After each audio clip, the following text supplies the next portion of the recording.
Bismillahirrahmanirrahim. Alhamdulillahirabbil alamin wa bihi nasta'in wa ala umuri dunya waddin. Wassalatu wassalamu ala sayyidil mursalin sayyidina Muhammadin wa ala alihi wa sahbihi ajmain. Rabbi shrah li sadri wa yassir li amri wahlul 'uqdatam min lisani yafqahu qawli. Amma ba'd. Yang saya hormati Ibu Kepala Sekolah UPT SMP Negeri 10 Gresik, Ibu Hajah Nur Alia MPD, segenap Bapak Ibu Dewan Guru, staf dan karyawan UPT SMP Negeri 10 Gresik yang saya hormati. Alhamdulillah, dalam kesempatan hari ini kita masih diberikan nikmat kesehatan sehingga kita bisa bertatap muka, berkumpul dalam aktivitas sehari-hari kewajiban kita, yaitu mengajar dan lain-lain. Patut kita syukuri dengan ucapan Alhamdulillahirabbil alamin, yaitu ucapan syukur bil lisan. Shalawat serta salam tetap tersampaikan, tercurahkan kepada junjungan kita Nabi besar Muhammad SAW yang telah menunjukkan kita ke jalan kebenaran, dan beliaulah yang kita nantikan syafaatnya nanti di hari kelak.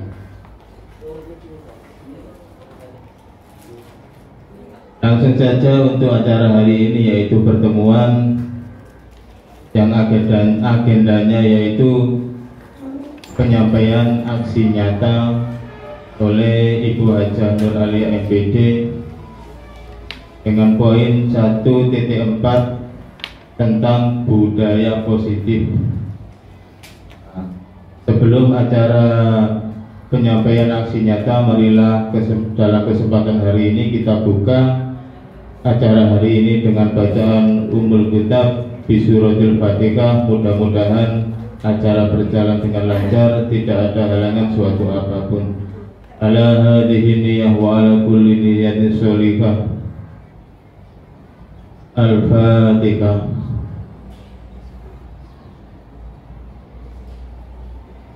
Terima kasih. Langsung saja waktu dan kesempatan saya berikan kepada Ibu Hajah Nur Alia MPD untuk melaksanakan atau menyampaikan kegiatan aksi nyata poin 1.4, materinya tentang budaya positif.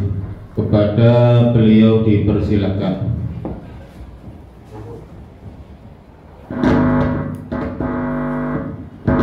Terima kasih Pak Umam. Assalamualaikum warahmatullahi wabarakatuh.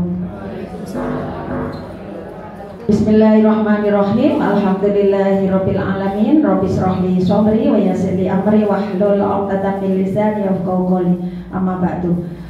Bapak Ibu yang saya hormati, mohon izin hari ini nanti saya akan melakukan aksi nyata pada modul 1.4. Karena saya sebagai CGP rekognisi itu mempunyai kewajiban melaksanakan proses seperti yang pernah dilaksanakan Bu Mahsuna, Bu Pak Sobir. Bedanya hanya saya ada tambahan tugas sebagai fasilitator. Kebetulan saya mendapat amanah untuk membimbing, menjadi memfasilitasi guru penggerak di Kabupaten Pamekasan. Nah, saat ini saya akan melaksanakan aksi nyata pada modul 1.4 pada budaya positif. Oke, nah kita buat kesepakatan dulu bahwa pada kesempatan kali ini kita akan menghargai waktu, kemudian hadir seutuhnya, kemudian HP dalam kondisi on silent, kemudian apabila ada yang perlu didiskusikan atau ditanyakan silakan bertanya, dan respect pada setiap hal yang dilakukan oleh seluruh anggota diskusi kita kali ini. Gimana Bapak Ibu, sepakat? Oke, kalau sepakat kita lanjut. Atau ada tambahan? Cukup? Cakep. Oke, hadir seutuhnya ya. Kalau di sini ya di sini, nanti jangan hadir. Oh, aku lapoyo gitu, nggak usah gitu. Baik, apa sih tujuan dari kegiatan kali ini? Tujuannya adalah nanti diharapkan peserta dapat memahami konsep budaya positif yang akan membantu murid belajar aman dan nyaman sehingga dapat meraih keselamatan dan kebahagiaan. Yang kedua adalah peserta dapat menyusun keyakinan kelas bersama peserta didik dan peserta dapat menerapkan segitiga restitusi. Apa itu? Kita akan bahas. Baik Bapak Ibu, kita tahu bahwa kesepakatan kelas untuk mengawali pembelajaran yang memberikan rasa aman dan nyaman bagi semua. Kita sadar bahwa seorang siswa itu adalah seorang pribadi yang berkuasa atas dirinya. Maka dari itu sebagai seorang guru kita tidak bisa memaksakan kehendak kita kepada siswa-siswi kita. Karena apa? Karena mereka butuh nyaman dan aman. Nah, sekarang saya akan merespon dulu Bapak Ibu dengan pertanyaan pemantik. Pertanyaan yang pertama, guru dapat mengontrol perilaku murid. Menurut Bapak Ibu, benar nggak guru itu dapat mengontrol perilaku murid? Ya, angkat tangan yang bisa menjawab. Halo? Halo? Halo? Kok nggak ada harinya? Halo? Ada orang? Mana orangnya? Mana? Mana orangnya? Kok nggak ada? Bu, Pak Doli. Menurut Pak Fadoli, apakah guru itu dapat mengontrol perilaku murid? Menurut saya selama ini sebagai guru. Sebentar. Oke, terima kasih Ibu Nurlia. Selama ini saya sebagai guru, guru itu ibaratnya panglima. Jadi panglima terhadap siswa-siswanya. Jadi guru di sini bisa dikatakan bisa mengendalikan siswanya, gitu. Jadi misalnya ada siswa yang kurang kontrol, siswa yang kurang aktif, kemudian siswa yang sibuk sendiri, maka sebagai guru bisa mengendalikannya. Oke. Beri tepuk tangan untuk Pak Fadli yang sudah memberikan respon. Baik, guru dapat mengontrol perilaku murid. Artinya guru mempunyai kekuasaan pada muridnya. Oke, ada yang punya jawaban lain? Halo? Kok nggak ada orang? Oke. Kayaknya Bu Widya sebagai guru BP nih, apakah guru itu mampu mengontrol murid? Kalau menurut saya Ibu, untuk mengontrol perilaku murid itu guru juga bisa mengendalikannya, tapi juga butuh kerjasama dengan orang tua. Karena kalau hanya kita mengandalkan guru, berapa jam kita bertemu dengan anak-anak, tapi terutama juga untuk perilaku di rumah, kebiasaan di rumah itu juga perlu. Oke, tepuk tangan untuk Bu Widya. Terima kasih. Baik, kita lanjutkan dulu. Paling tidak saya sudah punya gambaran bagaimana mindset yang terbentuk pada Bapak Ibu guru. Yang kedua, hukuman bisa mendisiplinkan murid. Tim kedisiplinan, angkat tangannya. Oke, Bu Dini. Ya, tim kedisiplinan itu mampu mendisiplinkan murid. Benar atau tidak? Menurut Bu Dini gimana? Hukuman itu bisa mendisiplinkan murid. Menurut pendapat saya, Ya. kalau hukuman tidak 100% bisa mendisiplinkan murid, karena Oke. kembali lagi ke perilaku dari siswa tersebut.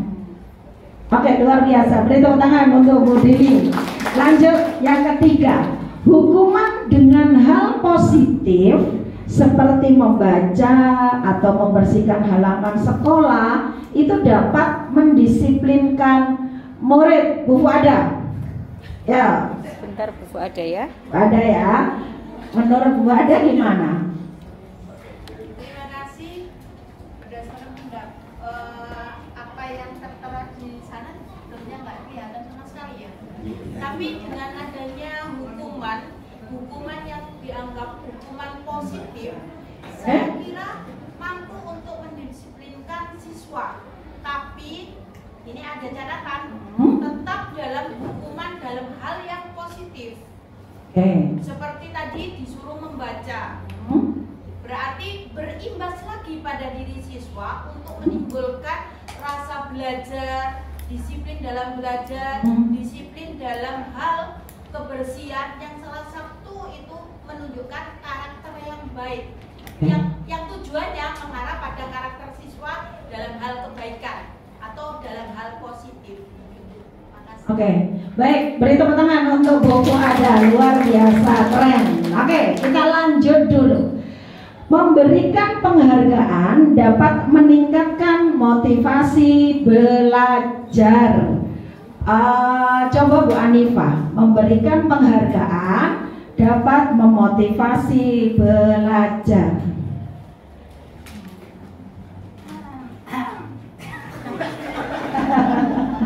Ayo Bu Anifah. Menurut Bu Anifah gimana? Saya setuju dengan pendapat itu karena menurut saya itu sebuah apresiasi. Siswa kalau Sebagai bentuk apresiasi, oke. melakukan hal baik itu butuh diapresiasi untuk memotivasi agar lebih baik lagi. Oke, luar biasa. Beri tepuk tangan dong. Memberikan penghargaan itu akan memotivasi siswa karena itu adalah bentuk motivasi dari seorang guru, gitu kan ya? Baik, yang terakhir, ketika murid mengalami masalah, solusi dari guru adalah hal yang paling terbaik. Jadi kalau ada murid yang mengalami masalah, maka solusi terbaiknya adalah dari guru. Yang sepakat angkat tangan. Gak ada yang angkat tangan, berarti gak ada yang sepakat bahwa solusi dari guru itu yang terbaik. Oke, Bu Fuada silakan. Sebetulnya itu tidak selalu ya Bu ya, tapi paling tidak itu memberikan respek yang baik kembali lagi pada siswa dan kembali lagi bagaimana memberikan motivasi yang terbaik untuk guru kepada siswa. Ini nanti akan juga berdampak pada motivasi diri dan menimbulkan rasa percaya diri pada siswa. Oke, luar biasa jawabannya yang keren. Baik, kita lanjutkan dulu. Masukkan dalam pikirannya, kita lanjutkan dulu. Kita akan mencoba ini. Perubahan paradigma belajar.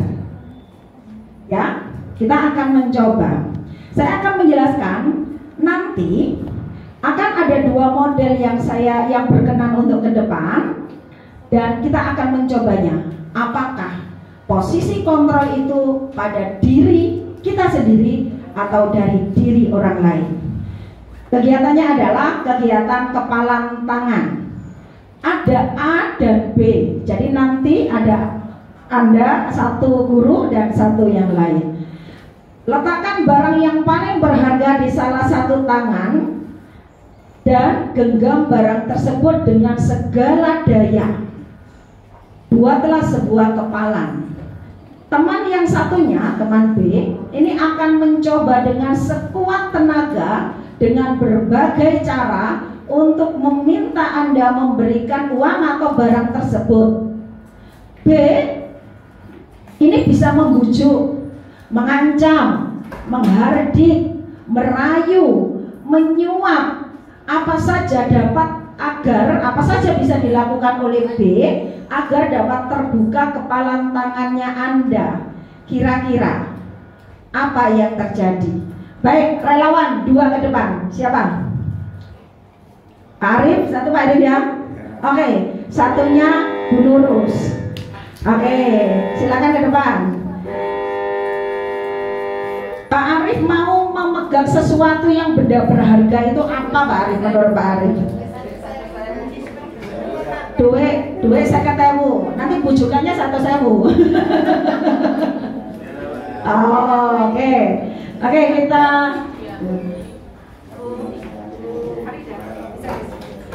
agak ke sini, Pak. Oke, kita perhatikan. Pak Arif memerankan bahwa posisi kontrolnya di Pak Arif, ya. Kemudian Bu Nurul akan mencoba apakah Pak Arif itu mau membuka kepala tangannya. Oke, kita lihat. Silakan, Bu. Lakukan apapun, bisa menghargai, membujuk, pokoknya sampai itu.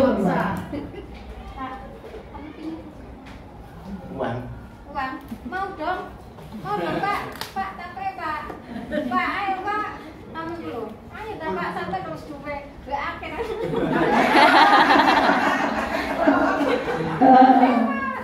Ya. Kenang-kenangan loh. loh. Kenang-kenangan buat saya. Kan mau pensiun. Ya, Pak. Ini loh Pak, nanti sampai kalau bersedekah dengan saya rezekinya bertambah. Ya Pak ya. Ya Pak. Ada rayuan. Ya Pak ya. Ya lah, Pak. Ada ujukan. Pak ganteng deh. Ada rayuan kembali. Ayo lah Pak.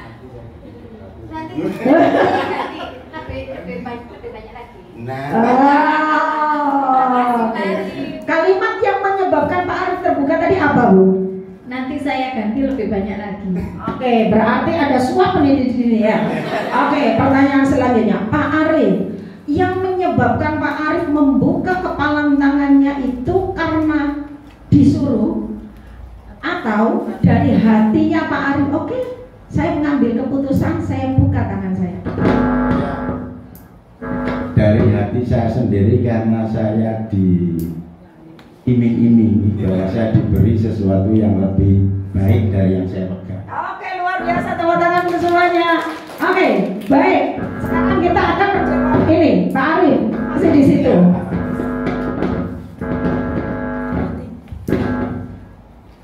Siapa sesungguhnya? Siapa sesungguhnya yang memegang kontrol, yang menutup tangan, atau yang berusaha membuka tangan dengan segala usahanya? Menurut Pak Arif? Dari kasus yang diperagakan tadi, berarti yang bisa membuka tangan adalah yang merayu. Dari yang apa namanya? Tadi pertanyaan enggak? Menurut Pak Arif tadi membuka tangannya Pak Arif itu dari keputusan pribadinya Pak Arif atau usahanya dari Bu Nurus? Kalau dari peristiwa tadi, dari usahanya Bu Nurus, kemudian saya membukanya karena terpengaruh dengan. Oke, tapi berarti ada keyakinan dalam hati untuk mengambil keputusan itu dari pribadinya Pak Arif atau dari orang lain? Dipengaruhi oleh orang. Ya, tapi keputusan membuka itu. Ya, jelas dari saya sendiri. Oke. Pengaruh dari. Oke, baik, luar biasa, beri tepuk tangan. Oke, baik. Baik Bapak Ibu, oke ya, kita coba, kita lanjutkan. Oke, baik Bapak Ibu. Perubahan paradigma kontrol, ya, teori kontrol atau ilusi kontrol. Ilusi itu guru mengontrol murid. Jadi Bapak Ibu, Pak Arif tadi membuka tangannya itu atas keputusan Pak Arif sendiri sebagai manusia, walau dipengaruhi oleh orang lain, tetapi keputusan membuka itu adalah keputusan yang diambil Pak Arif sendiri, bukan orang lain. Artinya apa? Artinya guru tidak bisa mengontrol perilaku murid, tetapi murid itu berkuasa atas dirinya sendiri untuk melakukan suatu tindakan tertentu. Itu. Yang kedua, ilusi bahwa semua penguatan positif itu akan efektif dan bermanfaat. Ya tadi Pak Arif kan sudah baik, Pak Arif kan sudah punya uang banyak, kan gitu. Pak Arif mau pensiun, sodako Pak. Kalimat-kalimat yang muncul tadi itu berarti adalah penguatan positif, tetapi tidak menyebabkan Pak Arif membuka tangannya. Pak Arif lemah pada waktu kalimat yang terakhir, yaitu Pak, nanti saya ganti 200. Nah, ini yang perlu kita pelajari. pelajari bersama. Oke, selanjutnya ilusi bahwa kritik dan membuat orang merasa bersalah dapat menguatkan karakter. Tadi Bu Nurus belum sampai nih ngeritik, belum sampai menghardik siswa kan gitu, belum sampai paling putih kualat, sekolah tua kan gitu, kan tidak sampai semacam itu. Anak pun itu juga semacam itu, tidak bisa mengontrol itu. Lanjut, ilusi bahwa orang dewasa memiliki hak untuk memaksa, walaupun ya ilusi, maksudnya ilusi itu gini, walaupun pada saat Bapak Ibu itu memaksa siswa kita untuk nurut pada diri kita sebagai guru nih, karena saya merasa aku ya guru, nurut toh, siswanya jadi nurut, patuh, diam, tetapi itu semuanya adalah ilusi. Dalam hati kecilnya siswa tersebut, dia tidak merasa bahwa yang dilakukan itu menyebabkan dirinya merasa nggak nyaman. Jadi yang dilakukan bukan dari kesadaran dirinya, tapi merasa cari aman aja lah, cari nyaman aja lah, tapi dia tidak bahagia. Ya, oke, lanjut. Nah, perubahan paradigma stimulus respon dan teori respon. Siapa sih sesungguhnya yang memiliki kontrol? Kalau stimulus respon itu, kita mencoba mengubah orang agar berpandangan sama dengan kita. Tapi kalau teori kontrol, kita berusaha memahami pandangan orang lain tentang dunia. Seringkali ya dalam filsafatnya orang Arab itu kan ngene. Saya pernah dengar cerita begini. Jadi ada percakapan, saya ingat dulu waktu ngaji dulu, lupa saya juga kitab apa ya. Pokoknya gini, ada ada seseorang yang apabila burungnya itu melakukan suatu kesalahan, maka dia akan mencabut mencabut bulunya sampai terus semacam itu sampai botak. Suatu saat ada tamunya seorang tersebut ke rumahnya. Kemudian burung beo, dia katakan gini, ngomong botak karena sering salah, gitu. Ada orang botak, dia menganggap, artinya apa? Maksudnya dari cerita itu maksudnya apa? Seringkali kita itu menyamakan pandangan orang lain dengan pandangan diri kita. Nyocok no. Padahal kita juga tidak tahu pandangan orang lain itu bagaimana. Kontrol itu ada pada diri kita sendiri, Bapak Ibu. Anak-anak pun mempunyai kontrol pada dirinya. Kita tidak bisa mengontrol dan memaksa mereka. Ilusi jika mereka nurut, tetapi pada dasarnya hati kecilnya mereka terpaksa dan merasa gak nyaman. Perilaku buruk dilihat sebagai suatu alasan. Semua perilaku memiliki tujuan. Jadi Bapak Ibu melihat bahwa seringkali siswa itu melakukan kesalahan, mikire lek salah ya berarti alasannya apa kan gitu ya. Tapi tidak pernah tahu, tidak pernah nanya apa sih tujuan kamu, mengapa sih kamu melakukan itu. Itu yang harus dilihat. Kemudian orang lain bisa mengontrol saya. Hanya Anda yang bisa mengontrol orang lain, ya.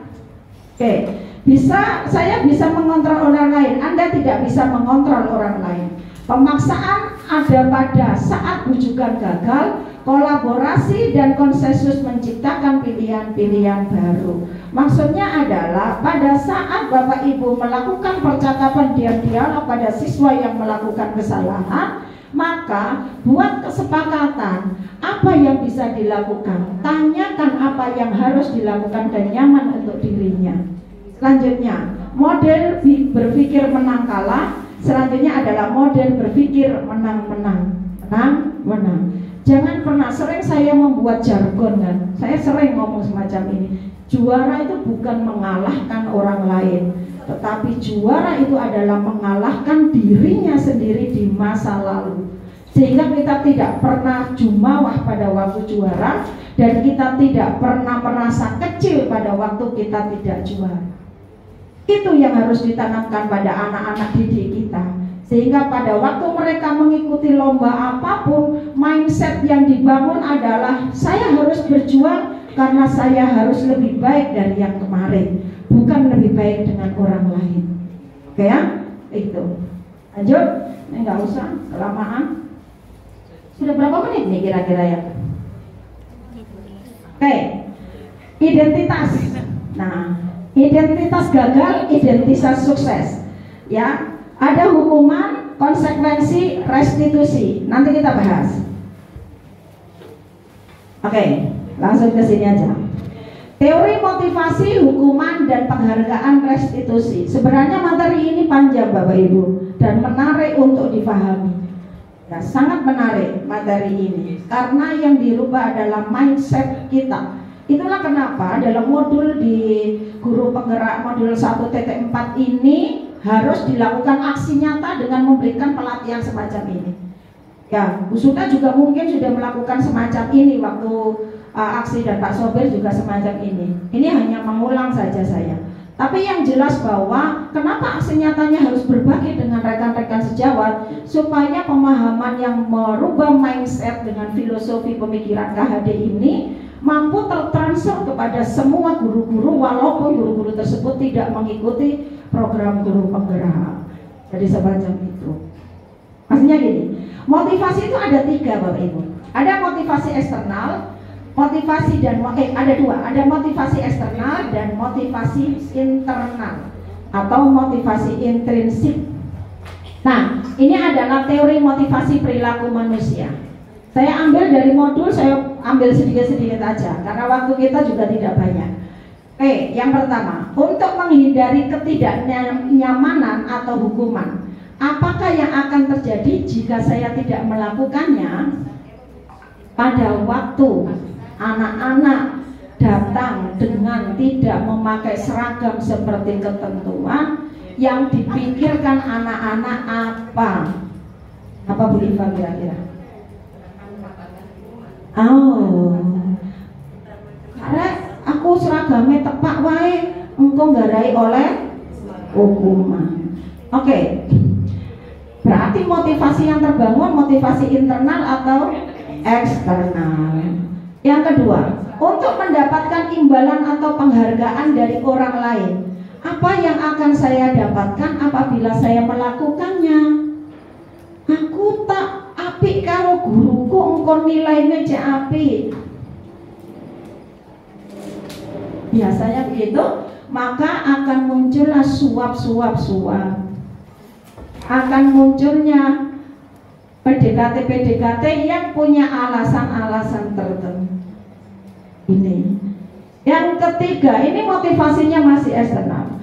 Untuk menghargai diri sendiri. Saya akan menjadi orang yang seperti apa bila saya melakukannya. Enggak. Kalau motivasi internalnya yang dibangun itu adalah saya melakukan itu karena untuk diri saya ke depan menjadi lebih baik. Nah, itu yang harus dipahamkan kepada siswa-siswi kita, bahwa motivasi yang harus dibangun itu adalah motivasi internal. Motivasi internal. Supaya apa? Supaya mereka merasa nyaman dan ada kebanggaan pada dirinya melakukan hal tersebut karena ingin menghargai dirinya. Itu Bapak Ibu alasannya kenapa manusia itu berkuasa atas dirinya, agar mereka bahagia. Anak-anak kita, baik yang di rumah maupun di sekolah, juga harus kita memberikan porsi yang sama semacam itu. Mereka butuh bahagia. Mereka harus berkuasa atas dirinya, sehingga yang ada bukan paksaan, yang ada bukan takut mendapat hukuman, yang ada bukan ingin dihargai atau mendapat hadiah, tapi yang ada adalah keyakinan pada dirinya bahwa saya melakukan itu agar diri saya menjadi lebih baik. Kalau restitusi. Kenapa? Kalau restitusi itu apa? Tapi sini Pak, nggak sabar ya. Oke, nah ada 4 kebutuhan terakhir Pak restitusi. situ. Kebutuhan ada 4 dasar kebutuhan manusia. Ada 5, ada bertahan hidup, penguasaan, kasih sayang dan bisa rasa diterima, kesenangan, kebebasan. Bapak Ibu, anak-anak kita butuh bertahan hidup. Anak-anak kita butuh penguasaan, maka jangan dikontrol, jangan ditekan. Kamu harus begini ya, kamu harus begini. Dia butuh penguasaan. Mereka butuh kasih sayang dan bisa dan rasa diterima. Butuh itu. Mereka butuh kesenangan dan mereka butuh kebebasan. Sehingga pada saat dia melakukan mematuhi suatu peraturan bukan karena ya tidak merasa nyaman pada dirinya atau karena paksaan, tapi karena keyakinan bahwa dia akan menjadi lebih baik dengan hal tersebut. Itu yang harus dipahami. Oke, nah ada posisi kontrol sebagai guru. Kalau disuruh ngomong penghukum, pembuat merasa bersalah, teman, pemantau, manajer. Menurut Bapak Ibu, delok na awake dhewe-dhewe, aku itu nang posisi yang mana ya? Saya itu sering, awas ya, kadek nanti gak ngerjain PR, nanti tak suruh berdiri di depan pintu. Itu berarti dia memposisikan diri sebagai apa? Penghukum. Kemudian yang kedua, ya Allah nak, awakmu kok gak sakno Bu Guru ta? Bu Guru iki mulang capek-capek kok awakmu ngomong. Nah, Bu Guru iki wis tuwa nak. Itu berarti mau kita posisikan di mana? Iya.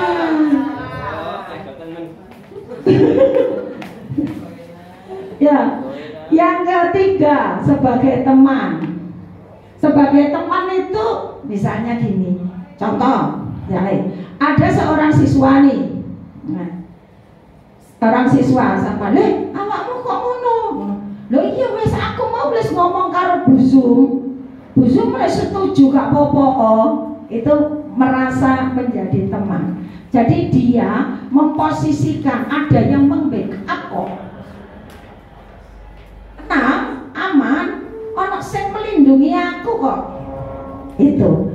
Kemudian sebagai pemantau, awas ya, delok, jemut ae, awas. Bu Guru nang kejedeng dhisik nang kamar mandi ya, awas ya. Awas kadek metu teko kelas, awas kata Bu Alian kok ya. Gitu. Nah, harapannya kita kan mencoba nih yang paling tepat dan paling baik adalah guru sebagai manajer. Saya tidak bisa menjelaskan detail ya Bapak Ibu, baca di modulnya saja. Panjang ini diselesaikan Pak, satu modul 1.4 itu diselesaikan berapa minggu Pak? Ya Pak Sobir, modul 1.4 itu diselesaikan berapa minggu? Bulan Pak ya? Berapa bulan? 1 bulanan ya? 1 bulanan ya. Yang ngajar sampai belenggar-belenggar dan ngoreksi LMS-nya ya sampai belenggar-belenggar gitu. Nah ini posisinya ke sini. Jadi posisi sebagai manajer ini di mana? Guru berbuat sesuatu bersama murid, mempersilahkan murid mempertanggungjawabkan perilakunya dan mendukung murid agar menemukan solusi atas permasalahannya sendiri. Mengacu pada restitusi yang dapat menjadikan murid sebagai manajer bagi dirinya sehingga tercipta identitas positif atau berhasil pada dirinya. Jadi kalau ada siswa yang melakukan kesalahan, maka diajak ngobrol. Posisikan dirinya, mengapa, alasannya apa, perasaan kamu gimana, rasanya bagaimana, terus kamu harus bagaimana supaya kamu bahagia. Itu harus ditanyakan. Itu berarti kita memposisikannya sebagai manajer. Oke? Oke gini. Jadi gini ya,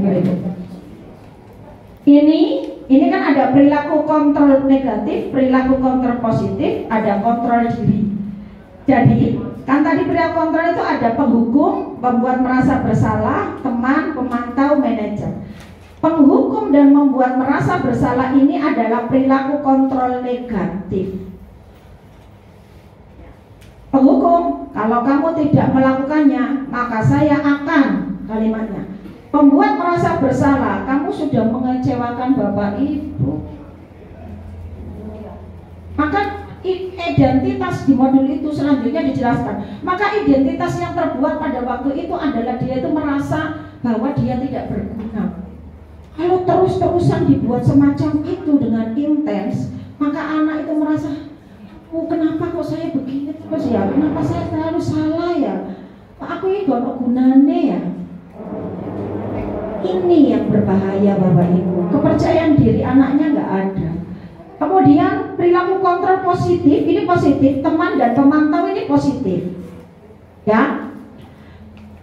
Kalimatnya tapi adalah ya, lakukan demi Bapak. Ya sudah, nanti Bapak Ibu atau Bapak bantu bereskan. Jadi, murid itu akan membuat alasan-alasan untuk muridnya. Alasan pola itu ada membackup karena sudah ini, tenang. Nanti ada bu guru beresin. Itu dia tidak bisa menyelesaikan masalahnya sendiri, dia akan bergantung pada orang lain. Dia positif tapi dia akan bergantung pada orang lain. Kalau sebagai pemantau, maka menghitung dan mengukur apa peraturannya, apa konsekuensinya, apa yang telah kamu lakukan, apa yang terjadi sekarang. Itu pemantau, masih positif, tetapi dia akan ingin mendapatkan balas budi, imbalan, kepengin. Dan ini yang sering terjadi. Koruptor muncul karena saya ini, maka saya harus dapat imbalan begini. Saya begini, maka saya harus dapat begini. Ini yang terjadi pada kondisi kita. Karena apa? Kamu tahu nggak peraturannya apa di kelas ini? Kamu tahu nggak kalau konsekuensinya apa kalau tidak mengerjakan tugas? Yang sering terjadi kan semacam itu. Jadi mereka sebab akibat. Itu yang dipikir. Oke, nah kalau postur kontrol diri ini sebagai manajer, maka yang muncul adalah bertanya, melakukan pertanyaan kucing namanya. Nanti ada namanya kucing klinik. Jadi pertanyaannya, menurut kamu perbuatan seperti itu menurut kamu baik atau enggak ya? Enggak Bu misalnya. Terus kamu merasa nyaman nggak melakukan semacam itu atau bahagia nggak? Terus kenapa kamu lakukan? Ditanya dulu, alasannya apa? Alasannya apa sih kamu melakukan semacam? Tapi tetap diberikan penguatan. Itu nanti segitiga restitusi. Sabar Pak ya. Oke, tidak usah saya bahas, sudah cukup lama panjang nanti saya. Nah, selanjutnya adalah membuat keyakinan kelas. Yang ada itu adalah peraturan kelas. Kalau peraturan kelas maka top down. Kalau keyakinan kelas maka yang dibangun adalah keyakinan dari anak-anak masing-masing. Oke? Sekarang apa itu hukuman? Hukuman itu bersifat tidak terencana atau tiba-tiba. Murid tidak tahu apa yang akan terjadi dan tidak dilibatkan. Yang kedua, hukuman bersifat satu arah dari pihak guru yang memberikan hukuman dan murid hanya menerima suatu hukuman tanpa mengetahui kesepakatan atau pengarahan dari pihak guru, baik sebelum atau sesudahnya.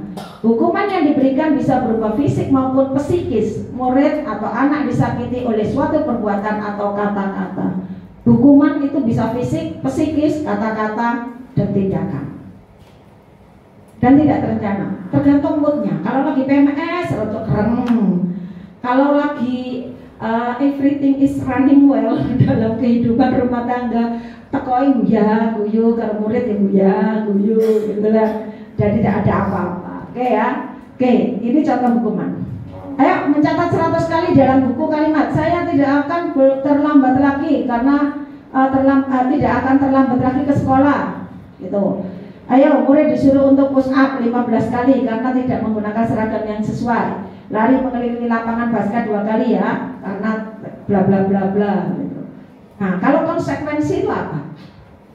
Konsekuensi itu sudah terencana atau disepakati, sudah dibahas dan disetujui oleh murid dan guru. Umumnya bentuk konsekuensi dibuat oleh pihak guru atau sekolah dan murid sudah mengetahui sebelumnya. Konsekuensi akan diterima bila ada pelanggaran. Kemudian yang kedua, pada konsekuensi murid tetap dibuat tidak nyaman untuk jangka pendek. Konsekuensi biasanya diberikan berdasarkan suatu data yang umumnya dapat diukur. Misalnya, setelah 3 kali tugasnya tidak diselesaikan pada waktu yang diberikan, murid melakukan kegiatan di luar kegiatan pembelajaran. Misalnya lagi ngobrol saat pelajaran, murid kehilangan waktu istirahat dan harus menyelesaikan tugas. Itu yang disampaikan dengan yang Bu Fuada tadi. Bu Fuada tadi kan menyampaikan, kan tergantung Bu, kan gitu. Ini maksudnya konsekuensi, bukan hukuman, tapi konsekuensi. Oke, jadi ini. Ya, karena kamu sudah merusakkan kertas senam, maka kamu harus ganti nih.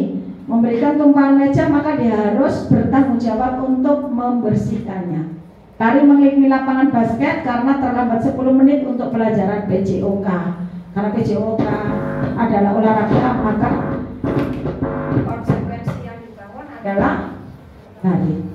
Oke, yang tadi adalah segitiga restitusi. Segitiga restitusi itu adalah begini. Jadi ada 3 tahapan. Menstabilkan identitas. Ini harus dilakukan dulu. 3 ya urutannya. Menstabilkan identitas, kemudian memvalidasi tindakan yang salah, kemudian menyampaikan keyakinan. Saya ulangi. Menstabilkan identitas, validasi tindakan yang salah, kemudian menyampaikan keyakinan. Oke, restitusi itu apa? Cepat saya menjelaskan. Restitusi adalah proses menciptakan kondisi bagi murid untuk memperbaiki kesalahan mereka, sehingga mereka bisa kembali pada kelompok mereka dengan karakter yang lebih kuat. Ini teorinya Gosen 2024. Restitusi merupakan proses kolaboratif yang mengajarkan murid untuk mencari solusi untuk masalah mereka dan membantu murid berpikir tentang orang seperti apa yang mereka inginkan dan bagaimana mereka harus memperlakukan orang lain. Itu restitusi. Maka kontrolnya adalah dalam kontrol dirinya sendiri. Ya, ini yang harus dibangun. Nah, cirinya bukan untuk menebus kesalahan, namun untuk belajar dari kesalahan, memperbaiki hubungan, tawaran bukan paksaan. Restitusi itu menuntun untuk melihat ke dalam dirinya. Restitusi itu mencari kebutuhan dasar yang mendasari tindakan. Restitusi diri itu adalah cara yang paling baik. Restitusi fokus pada karakter bukan tindakan. Restitusi menguatkan dan restitusi fokus pada solusi. Oke, jadi ada contohnya enggak ya? Oke, ini ya tahapannya. Oke, menstabilkan identitas, validasi tindakan yang salah, menanyakan keyakinan. Oke, menstabilkan identitas. Yang pertama yang harus dilakukan. Jadi contoh, misalnya Bapak Ibu nih ada anaknya yang habis memukul temannya. Maka yang pertama dilakukan dalam segitiga restitusi. Gak langsung, awakmu mau ngapleng nggak? Saya ngapleng apa nih? Udah saya kan buat nggak begitu. Yang dilakukan, mau tahu nggak konsekuensinya? Kalau ngapleng maka harus dikampleng balik. Kan gitu kan? Nah, lakukan sebarang dengan segitiga restitusi. Oke, pertama adalah ya menstabilkan identitas. Ditenangkan dulu, ditanya dulu, bener nggak? Cross check dulu.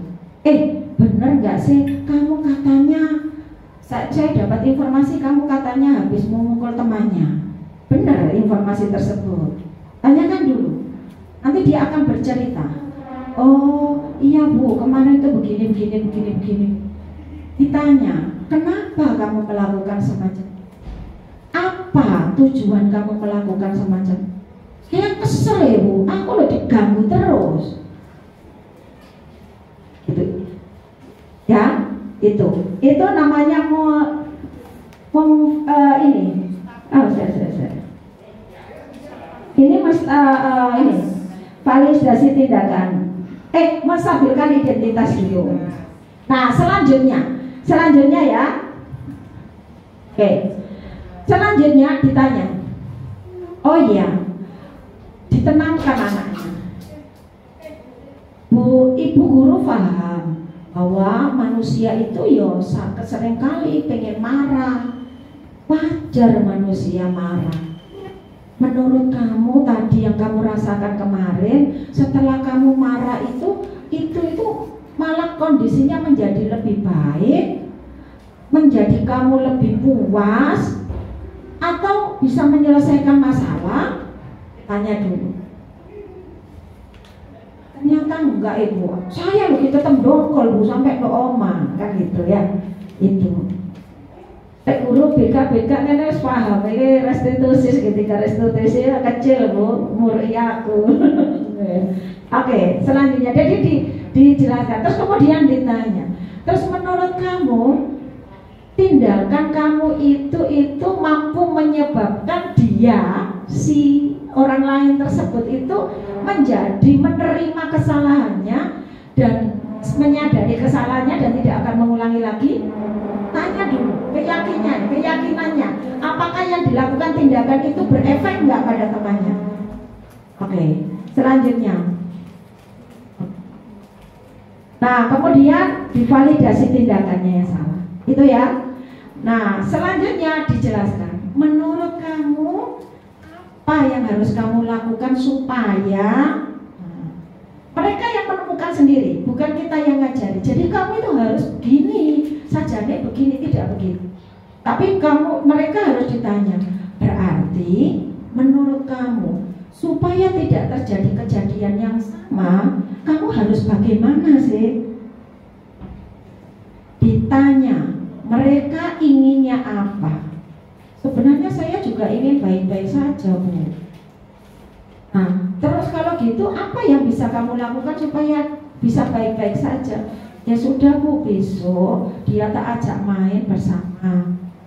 Kalau kasusnya yang tadi pagi saya melakukan percakapan restitusi pada siswa, itu dia ngomongnya kan karena nyontek gitu kan, karena dicontek dan itu marah gitu.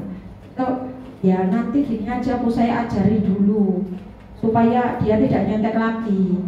Jadi akhirnya muncul kolaborasi. Nah, yang menemukan itu anaknya sendiri. Itu harapannya begitu. Oke Bapak Ibu, jadi sudah terima kasih. Saya yakin sudah bosan melihat saya di sini. Cukup waktunya kan Mbak ya, Bu ya. Oke, jadi itu yang bisa saya jelaskan dan mungkin ada diskusi atau sharing di sesi penutup ini. Ya, mungkin ada diskusi, silakan. Ada pertanyaan atau hal yang perlu didiskusikan? Cukup? Oke, cukup. Kalau gitu, ya Bu Nurus, Bu Fuada, silakan Bu Fuada. Dari tahapan-tahapan yang sudah mindset yang sudah Bu Nur Alia jelaskan, itu memang sangat-sangat menginspirasi saya. Tapi masih ada timbul pertanyaan Bu, kalau anak itu 1 kali 2 kali memang misalkan ada hal yang negatif yang dilakukan, tapi itu sudah dilakukan beberapa kali briefing untuk mengacu pada bagaimana penyelesaian dan solusi yang dia kemukakan sendiri. Tapi ada juga anak yang melakukan hal yang positif seperti apa yang diinginkan. Tapi Bu, tidaknya itu kadang-kadang banyak sekali, bahkan lebih banyak anak-anak yang akan menimbulkan perbuatan yang negatif walaupun dia sudah komitmen pada dirinya sendiri. Bagaimana cara menyelesaikan seperti itu? Walaupun ini sudah beberapa kali, langkah pertama, langkah kedua, langkah ketiga sudah dijalankan, tapi proses itu tidak pernah dihiraukan. Bagaimana solusinya untuk menanggapi seperti seperti itu. Makasih. Oke, luar biasa, tepuk tangan untuk pertanyaannya Bu Ada. Ini pertanyaan tingkat tinggi ini. Baik, ada yang bisa memberikan masukan atau jawaban dari pertanyaannya Bu Ada? Halo? Ada orang? Mana? Kau saya ngomong. Oke, Pak sopir dulu deh, kayaknya mau jawab ini muka-muka yang mau. Ini kan kakak tingkat saya kan ya, kakak kelas saya di guru penggerak. Ya Pak sopir, monggo. Oke, terima kasih waktunya menanggapi dari pertanyaan atau usulan atau juga komentar dari Bu Ada terkait bagaimana mengatasi siswa atau anak didik yang setiap kali diberi penguatan, baik mulai penguatan sampai segitiga restitusi terus menerus tidak ada perubahan yang signifikan, maka kita perlu mendalami lagi bagaimana anak itu. Kalau memang ada, kita diagnostik, kita analisa diagnostiknya bagaimana, solusi yang tepat untuk diterapkan kepada anak tersebut. Karena pada dasarnya anak-anak memiliki karakteristik yang berbeda-beda, dan juga salah satu cara untuk mengatasinya masing-masing juga perlu pembedaan solusi dan penerapan teori yang digunakan untuk menyelesaikan permasalahan tersebut. Mungkin saja Bu, intinya harus ada perbedaan sikap terhadap beberapa anak yang memang karakteristiknya berbeda-beda. Terima kasih. Assalamualaikum warahmatullahi wabarakatuh. Waalaikumsalam warahmatullahi wabarakatuh. Tepuk tangan untuk buah sopir, luar biasa. Memang kan kakak kelas, kakak tingkat gitu kan, kakak tingkat calon guru penggerak kan. Sudah guru penggerak dong ya, dan lulus kan. Saya kan adik juniornya kan gitu. Oke. Nah, Bapak Ibu, luar biasa. Pertanyaan Bu Ada itu benar sekali Bu Ada. Tetapi ya, itu tidak akan terjadi jika ya proses keyakinan kelas yang dilakukan itu sudah berjalan lama. Sesuatu yang instan itu tidak akan bertahan lama. Seperti tadi, konsekuensi itu motivasi eksternal. Sesuatu motivasi yang dari luar itu tidak akan bertahan lama, tidak kuat. Tapi keyakinan, ya, keyakinan dan yang menjadi keyakinan akan nilai-nilai kebajikan itulah yang akan kuat mengakar pada dirinya dimanapun. Ono polisi, ono guru, ada apapun nggak ngefek, nggak ada juga nggak ngefek. Pada saat motivasi itu internal dan itu menjadi keyakinan. Ini yang namanya yang sering kita kenal dengan nilai-nilai kebajikan. Itu yang sama seperti yang ditanamkan orang tua kita. Sholat, sopan santun, ngaji. Itu kan sudah keyakinan. Pada waktu sudah menjadi nilai-nilai kebajikan dan motivasi yang terbangun adalah motivasi internal, maka masih ngono gak ono wong tuane, masih ngono Gusti Allah gak ketok, malaikat gak ketok, gak kadek diawasi polisi, tetap sholat anggotanya, tetap sholat. Nah kesana Bu, prosesnya itu lama. Ya sama seperti anak kita waktu kecil. Pada waktu kecil kan gak iso dikandani gardi, tapi kan gardidik. Tetapi pada waktu kecilnya itu sudah diajari dengan benar, gak sampai SMP itu keyakinannya sudah ada. Nah ini yang perlu kita rubah. Perubahan ini yang harus kita paham. Itu ya Bapak Ibu ya. Ini yang harus kita rubah.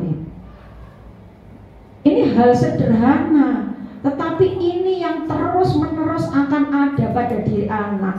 Sehingga anak itu mempunyai pendapat, merasa dia dihargai. Kebutuhan dasarnya kan tadi gitu ya, merasa dia dihargai, pendapatnya, keberadaannya itu ada, disayang juga. Karena apa? Karena dia mampu membuat kuat dan mampu menyelesaikan masalah. Jadi pada waktu dia dimanapun dia mampu menyelesaikan masalahnya sendiri. Dia tidak akan bergantung pada orang lain. Karena otaknya ya dendrit dan akson otaknya itu sudah connect-nya itu sudah simpulnya sudah terikat dengan bagus. Bahkan loncatan sinapnya ini loncatan impulsnya itu akan cepat. Karena apa? Dia sudah terbiasa dalam kondisi tersebut.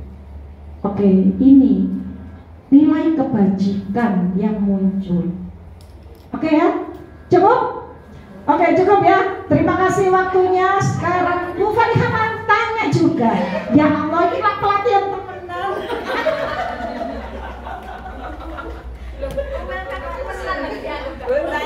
Saya sedikit Bu Alia. Oh ya, silakan. Dengan hukuman ya. Ya. Hukuman kalau menurut teori fisika memang tidak baik. Hukuman itu yang benar itu timbul dari keyakinan. Saya teringat dengan katanya Bapak Pengawas kemarin, Pak Imran. Waduh, coba. Ada kata-kata yang dipaksa, terpaksa, bisa, biasa, dan akhirnya menjadi budaya. Bagaimana dengan hal itu, Bu Al? Apakah bisa diterapkan atau itu tidak sesuai dengan ini, teori yang ini, Bu Al? Oke. Baik, luar biasa, tepuk tangan untuk Bu Farihah. Bu Farihah tetap di situ. Menurut Bu Farihah. Oke. Menurut Bu Farihah. Ya. Itu apakah menurut Bu Farihah itu terpaksa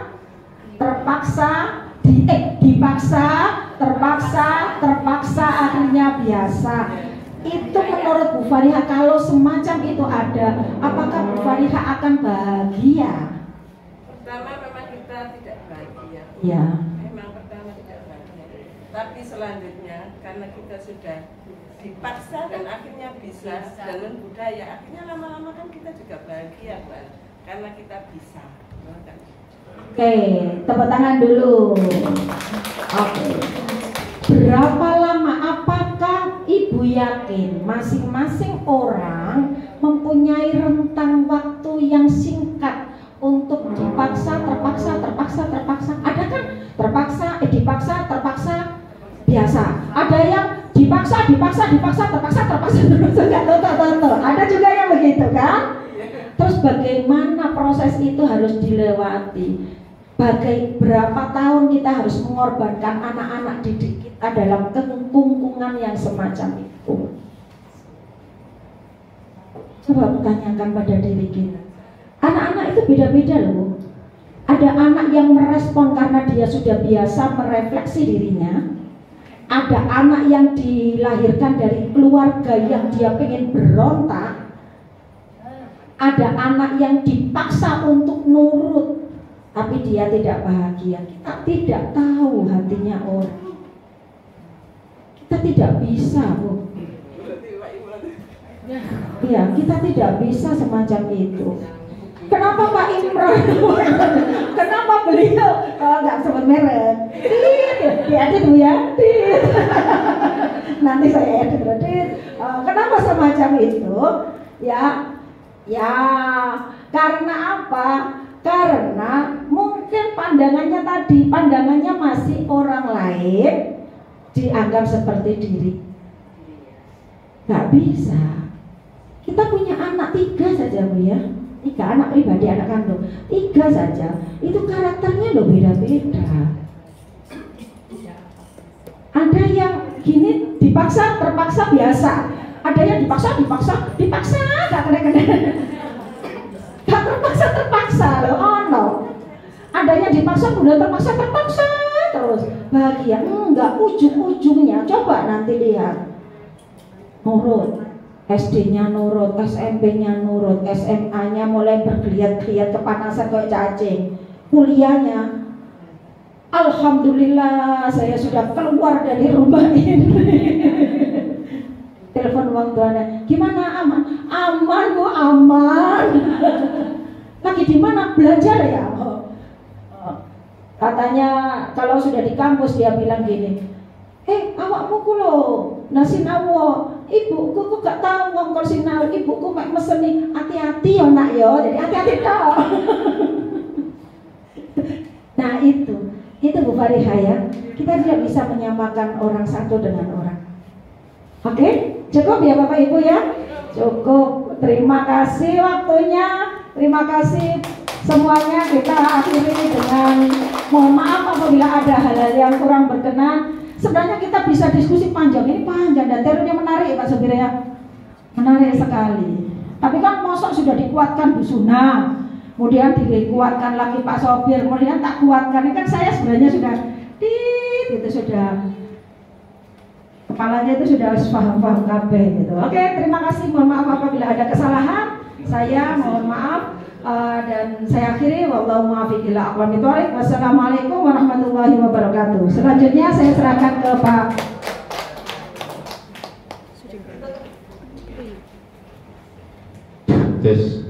Terima kasih atas penyampaian aksi nyata 1.4 yang temanya budaya positif. Mudah-mudahan bisa menambah wawasan bagi kita dan bermanfaat bagi kita semua di lingkungan UPT SMP Negeri 10 Gresik, terutama untuk Ibu Haja Nur Alia. Demikian dan saya tutup dengan bacaan hamdalah alhamdulillahirabbil alamin. Acara berjalan dengan lancar. Saya akhiri. Assalamualaikum warahmatullahi wabarakatuh. Kita mulai rapat jam 9.30 kan ya? Oke. Istirahat dulu Bapak Ibu bisa konsumsi Ya. sudah disediakan. Istirahat dulu. Ada